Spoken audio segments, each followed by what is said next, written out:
If you don't know, Newfoundland is a province in Canada.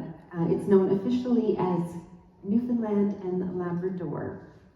And while the Labrador part is on mainland Canada, next to Quebec, the Newfoundland part is a large rocky island, about 250 miles wide. We'll get it yet. And it's located in the North Atlantic Sea. It's not terribly far from where the Titanic sank, if that helps. A little bit north of that, actually. So the short ferry ride to get to Newfoundland from mainland Canada is 7 hours. Yeah, it's out there. So the capital city of Newfoundland is St. John's, and it is considered the first English overseas colony established in 1583, which you will note is well ahead of Jamestown in 1607. However, Europeans first came to Newfoundland in 1497 because the waters around Newfoundland were teeming with codfish. European fishermen would come over in the spring. They'd fish all summer. They would dry and salt their catch on flakes, which are essentially these huge wooden platforms that they would build on the land. And then they'd head back to Europe in the fall to sell their catch of salted codfish, which was very popular in Europe. Now, St. John's has a natural protected harbor. It has a long, narrow entrance between the famous Signal Hill to the north and Amherst Rock on the south side. So this business of going back and forth for the summer continued through the 1500s, but eventually some fishermen got the crazy idea to try overwintering in Newfoundland. And of course, St. John's was the logical place to do it. So St. John's has a strategic location at the easternmost point in North America. Add to that the abundant fishery and the protected harbor, and St. John's was historically a very desirable location. So throughout the 1600s, the town changed hands multiple times between Britain and France, culminating in the town being burned down by the French in 1696, which was decidedly not cool. Yeah. Interestingly, Newfoundland was the last province to join Canada, which it did only in 1949, which means that as an independent country, and despite having a very small population, Newfoundland sent over soldiers to fight in both world wars. And they did have significant losses to a Newfoundland regiment on July 1st, 1916 at Beaumont Hamel in France. And as a result, there are many men buried in unmarked graves overseas. So, now in a strange twist, July 1st, the day of the Beaumont Hamel tragedy, is also the day of Canada's Confederation, which happened in 1867, so before World War I. And in Newfoundland, the morning of July 1st is reserved for somber remembrance of the tragedy, while the rest of the day is then spent partying and celebrating Canada. So awkward, but this is what's happened. So now, music is a huge part of Newfoundland culture. So there's a vibrant live music scene in downtown St. John's, where their famous George Street is said to host the largest concentration of Irish pubs on a single street in the world. So I'm going to start off tonight with a song by a famous Newfoundland musician. His name is Ron Hynes, and he is known as the man of 1,000 songs. He was born in St. John's in 1950, and he died as recently as 2015. So this is called the St. John's Waltz. Mm-hmm.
5 survive the day with a sigh and a dose of salts.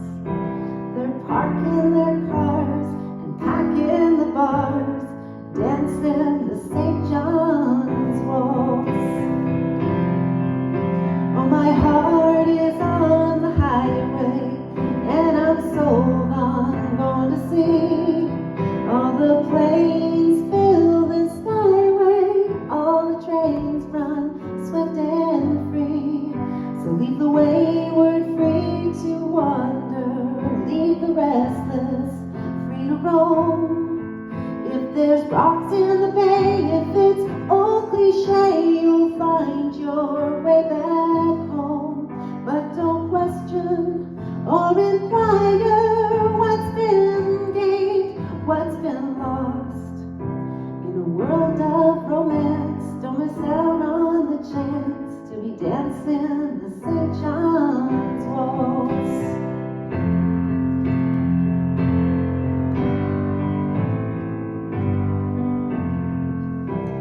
Yeah, but they're always wrecked, and they're up on the deck and dancing the St. John's Waltz. That's by the late, great Hynes.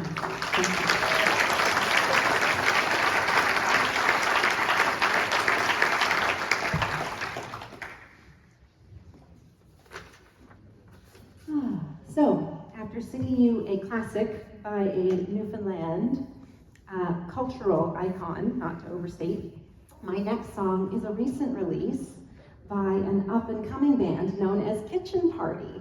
Now, the phrase kitchen party refers to a Newfoundland tradition of locals playing music and singing in their kitchens. And Newfoundland is known for having a lot of unique expressions, and this next song is a clever compilation of some of them. So I'm going to give you a couple of insights so you can try to follow along. So the song is called Hynes, which is a question that means like, who are your parents, or more like where are you from kind of thing. And when it's foggy or rainy outside, which it often is, they say it's mozzie out. It's a mozzie day. And Newfoundland has a number of local beers, so you'll hear references to Black Horse and Jockey Club and Blue Star. Beer is very big in Newfoundland. There's also some food references, so there's jigs, which is a specific kind of dinner they make. There's toutons, which are dough balls, pan-fried in oil, and then there's bologna, which is very popular, but they call it bologna because they just do. And some of you may know about kissing the cod, which is part of the initiation ceremony for tourists to become honorary Newfoundlanders. So tourism is a major industry in Newfoundland, and this song pokes a little fun at the tourists who are endlessly fascinated by the icebergs, which will float down from the Arctic in the spring. Of course, Newfoundlanders are known for being incredibly friendly and welcoming to tourists in actuality. So this is Hynes.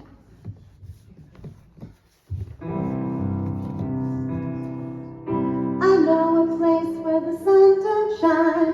People come from afar just to stand in line and see a block of ice hiding beneath the fog. Folks there are nice, but you can't understand them. Ask for a cup of tea, they'll do that, and then someone will try and sing you a song. And they'll say, Hynes, how you getting on? Did you come from away? Do you know my buddy Tom when you came in? Did you have a hat? Stay where you're to till I comes where you're at, Hynes. We can stay inside, it's bright coffee out, so let's throw a line. My friend, we sure have a time out here on this island of mine.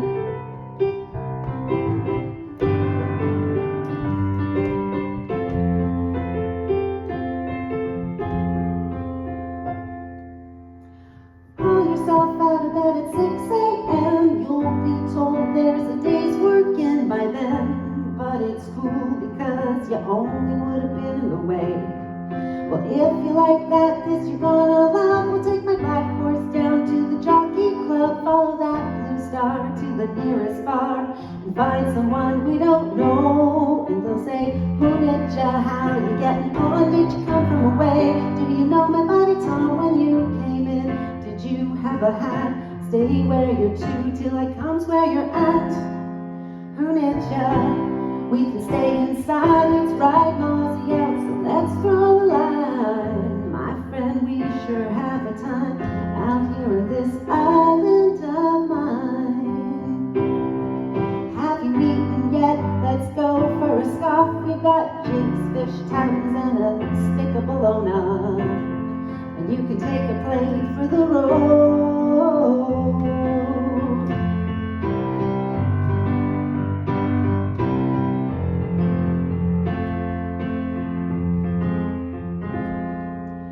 Bet you gotta go, I really wish you could stay, but I got a perfect way to remember today. Gotta kiss this card, riddle that poem off. The next thing that you know, you'll be saying, Hunitcha, how you getting on? Did you come from away? Do you know my body tone when you came in? Did you have a hat? Stay where you're to till I comes where you're at. Hunitcha, we can stay inside, it's right, mosey out, so let's draw a line. My friend, we sure have a time out here on this island of mine.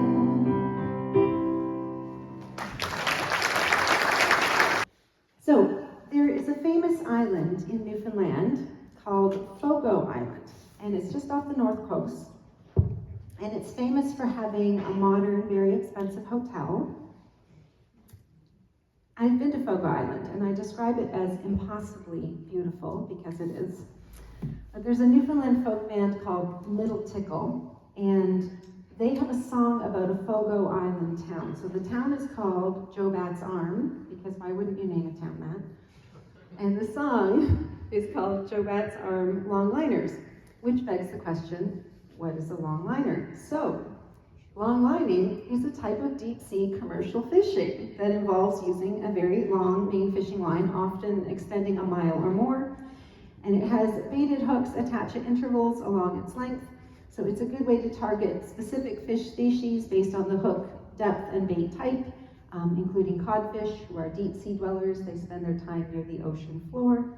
So this song paints a picture of how fishing is an integral part of community life, and the excitement around when the longline fishermen are returning from sea, and how the ladies are all happy to see them, and there's a dance and a party to celebrate before the men have to go back out to sea the next morning. So this is Jobat's Arm Longliners. Just need a moment to get my head wrapped around the intro. Yes.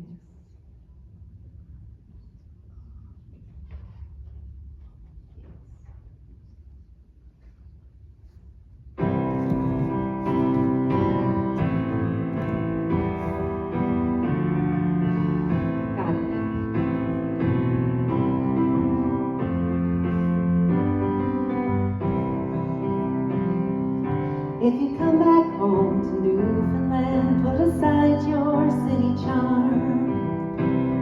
Stop off at the fish plant in a place called Jobat's Arm.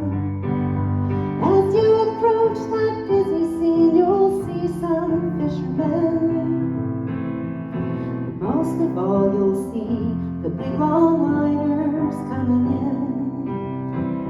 There's Gilbert and Stella. She's loaded down with skate. And Justin and the Endeavor, where Billy Burke is mate. With their hardy crews and captains, they're the finest fishermen. And the girls are all excited, the longliners coming in. For the Jobat's Arm longliners, they're coming home tonight. As they steam up the harbor, you can see their masthead light. With their hardy crews and captains, they're the finest fishermen. And the girls are all excited, the longliners coming in. They'll be dancing at the motel until the early dawn. And the finest band at Tilting Club, they're swinging arm in arm.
So you might be starting to notice that fishing is an important part of the story of Newfoundland. So, and fish in particular, fish in Newfoundland are like oil in Alberta, or tech in California, or wheat on the prairies. Fish is the currency on which Newfoundland was built. And when we say fish in Newfoundland, to be clear, we mean cod. You see, salmon is not fish. Salmon is salmon. And tuna is not fish. Tuna is most definitely tuna. But fish is cod. And cod is fish. So, I'm going to sing you a song by a band called Rum Ragged, another big Newfoundland folk band. And this song is called The Thing About Fish. And it's actually kind of a dark song because it reflects on the role that the fishery has played and how Newfoundland's fortunes would rise and fall with the ups and downs of the cod fishery. And the song also provides an interesting perspective on how Newfoundlanders view themselves, sometimes lamenting how hard life on a remote island can be. Because while fishing provided a way to make a living, it was a hard living, and the sea that gave life would sometimes take it away. So, this is The Thing About Fish.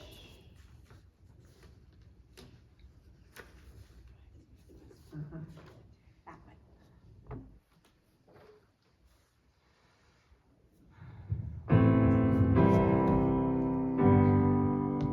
What is it about fish you may never have been to see, never eaten or seen? Fish that shape your destiny, that's the thing about fish.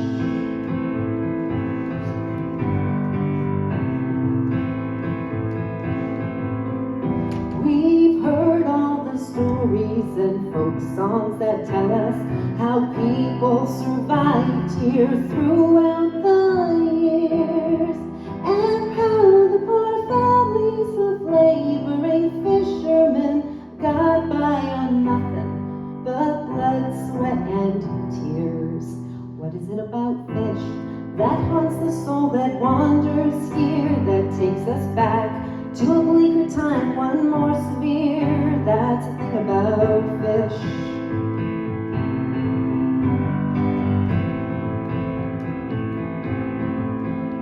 If you read your history, you'll know that it's always been said how hard done by we are. So oft repeated, we've come to believe it, so we stand still and wonder why we never get far. What is it about fish that makes us want to give it all away, whatever we are? It's fish that brought us where we are today, that's the thing about fish.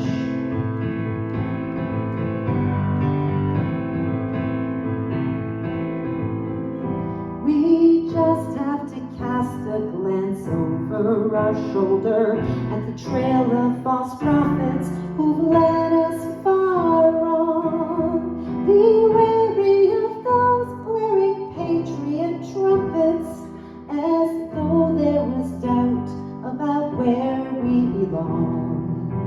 What is it about fish and how our story has been told? Now it's all about oil, hydro, iron, or nickel and gold. They don't smell like fish. They brought us here from distant lands. Now we're under the flake, trying to scrub the smell off our hands. That's the thing about fish.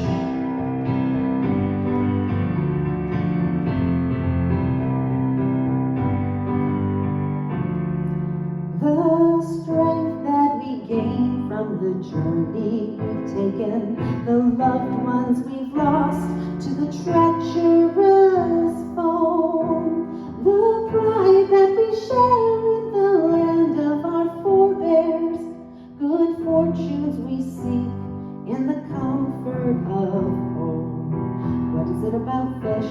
Ancient symbol of Christian love, feeds body and soul from oceans ruled by God above. That's the thing about fish you may never have been to see, never eaten or seen. Fish that shape your destiny, that's the thing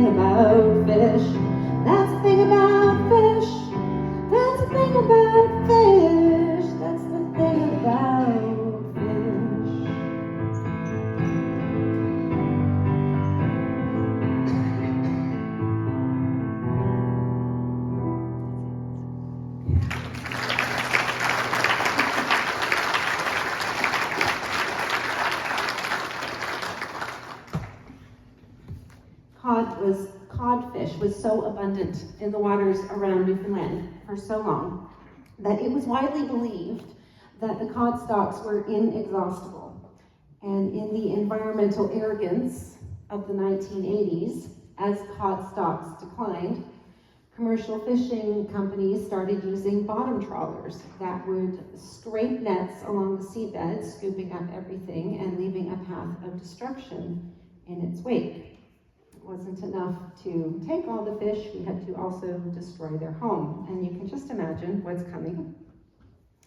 On the morning of July 2nd, 1992, Newfoundland fishermen headed into work, only to learn that the Canadian government had issued a complete moratorium on the cod fishery.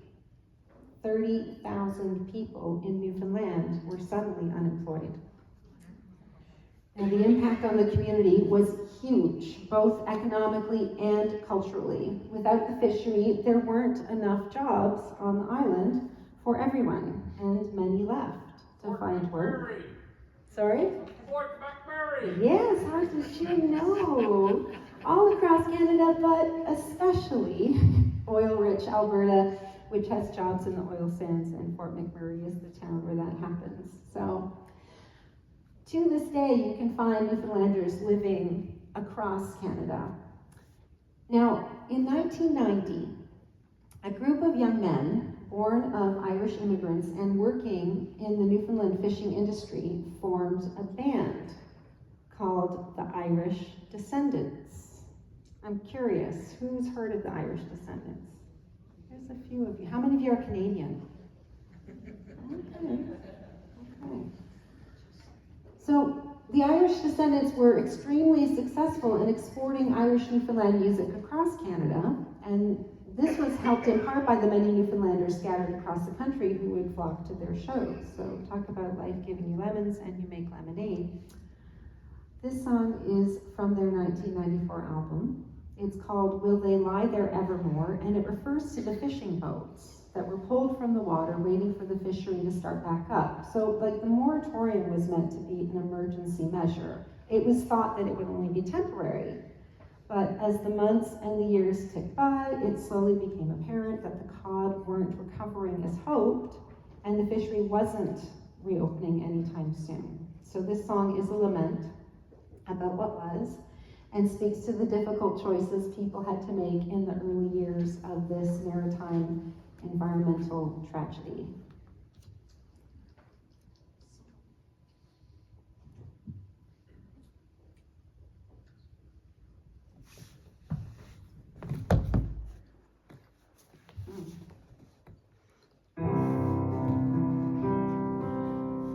I was born under the stars, never meant to journey far from all the faces and the place that I call home. And my father lived the same, and his father before him, but now I see in my son's eyes something has changed.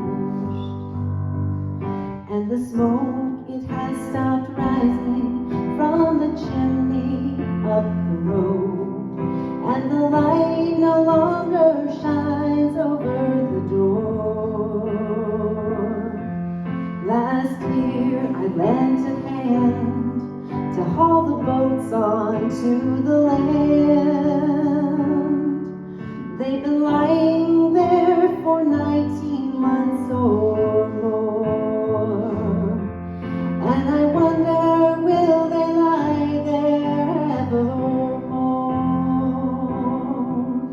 It wasn't many years ago that the men round here would go out in their skiffs and haul their tracks out on the bay.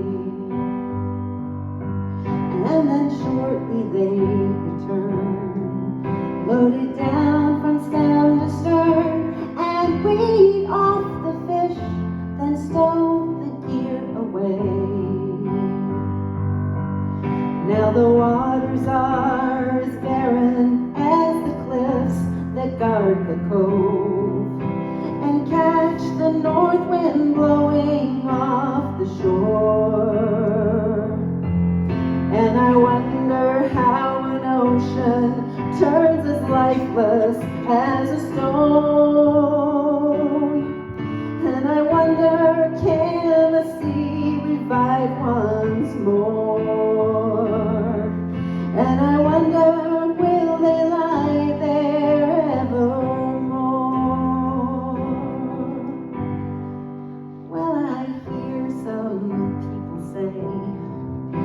we'd be better off to stay ashore and train for jobs outside the fishery. Now wouldn't I look like a fool to go traipsing off to school after 40 years of living off the sea? Now my son, he's barely 21 and handy at the trawl. For years he helped me fish the Labrador. Now he's moving to Ontario before the first snowfall. Dad, there's nothing left for me round here no more. And I wonder, will I see his children born? And I wonder, will they lie there evermore?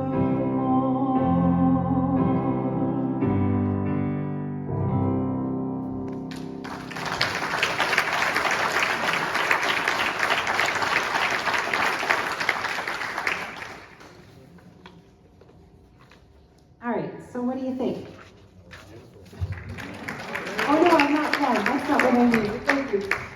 My question is this. Did the cod recover in the waters around Newfoundland and enough that the commercial cod fishery could reopen? Or are they still struggling to come back and no commercial fishing? So if you don't know, make a guess. Just make a choice. Which one do you think? We'll do a show of hands. So who thinks the cod came back enough that the fishing started up again? All right, and who thinks, no, it didn't happen? Oh, it's pretty evenly divided. There we go. Okay, so here it is. In 2023, scientists changed the designation of Newfoundland Atlantic cod from critical to cautious. And in 2024, the Canadian government, after 32 years, finally lifted the moratorium on commercial cod fishing in Newfoundland. Of course, it's not business as usual. So first of all, the total allowable catch was limited to less than 10% of what it had been at the peak in the 80s, so that's good. And importantly, those horrible bottom trawlers are no longer allowed. So instead they can use gill nets, which are like floating nets, and also the long lines that we talked about before. And both of those are much more targeted approaches. Of course, the move to reopen the commercial cod fishery remains controversial. Some scientists warn that even fishing at these reduced levels, the cod will decline again. But at least now scientists are monitoring things closely, and hopefully the government will respond appropriately. So the reality, of course, is that the fishery in Newfoundland will never again be what it was. So I'm going to finish tonight with this song by Rum Ragged. It's called Ghosts Out in the Fog. And there is a reference in the song to cod tongues, which I want to explain to you. So in Newfoundland, cod tongues are a delicacy, and I've had them, and they are divine. But you have to get the little ones, okay? And then you coat them in flour, and then you pan fry them in oil with bacon grease. That's very important. Okay. Now, harvesting the cod tongues was somewhat laborious. And back in the heyday, it was a way for kids and teens to make some money. So the fishermen, they would gut the fish, and then they'd toss the heads, and then the kids would grab the heads, and they'd cut out the tongues, which they could then sell, or presumably bring home to mom for dinner occasionally. We can only hope. So the rest of the song speaks for itself. So this is Ghosts Out in the Fog.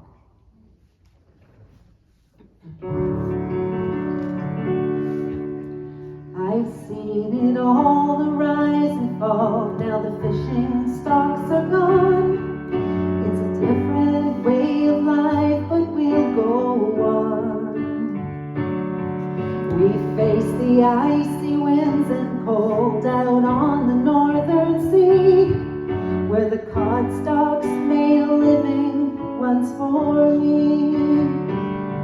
And I remember remember years ago when men, they made their daily catch with cod tongues from the heads of fish we'd snatch.